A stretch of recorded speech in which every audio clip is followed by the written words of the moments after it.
ഇന്നത്തെ ബ്രേക്ക്ഫാസ്റ്റ് പൂരിയാണ്. രണ്ടെണ്ണം ആക്കി. പൂരിയും തക്കാളിക്കറിയാണ്. ഫ്രീയാക്കി കഴിഞ്ഞു. ഭയങ്കര സിമ്പിളായിട്ട് ഉണ്ടാക്കുന്ന ഒരു തക്കാളിക്കറിയാണ്. എല്ലാവർക്കും അറിയായിരിക്കും, പെട്ടെന്ന് ആക്കാൻ പറ്റുന്ന ഒരു കറി. എല്ലാവരും ആക്കണമായിരിക്കും, പക്ഷെ അറിയാത്തവരുണ്ട്. ഒരു ഗസ്റ്റ് വന്നപ്പോഴാണ് മനസ്സിലായത് അറിയാത്തവരുണ്ടെന്ന്. അങ്ങനത്തെ ഒന്നുമില്ല. വെളുത്തുള്ളി, ഇഞ്ചി, പച്ചമുളക്, സവോള, തക്കാളി, കടുക് വേണമെങ്കിൽ വറുക്കാം. ഞാൻ അതിൽ കറിയിൽ കടുക് വറുത്തിട്ടില്ല. അങ്ങനെയാണെങ്കിൽ കടുക് വറുത്തിട്ട് ചുവന്ന മുളകും ഇഞ്ചിയും പച്ചമുളകും വെളുത്തുള്ളിയും ഒക്കെ കൂടി വെളിച്ചെണ്ണയിൽ വഴറ്റിയിട്ട് സവോള ഇട്ടൊന്ന് വഴറ്റി കഴിഞ്ഞ് തക്കാളി ഇടുക.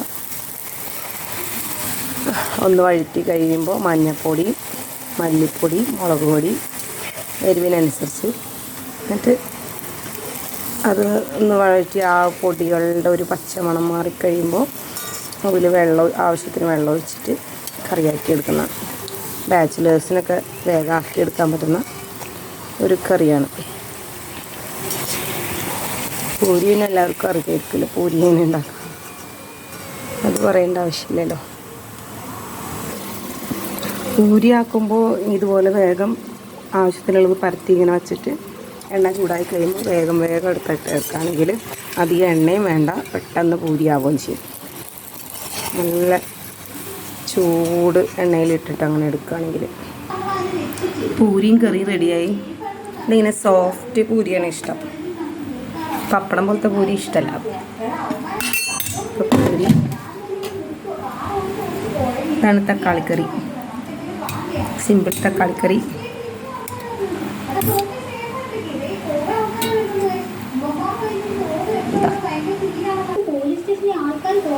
എങ്ങനെയുണ്ട്?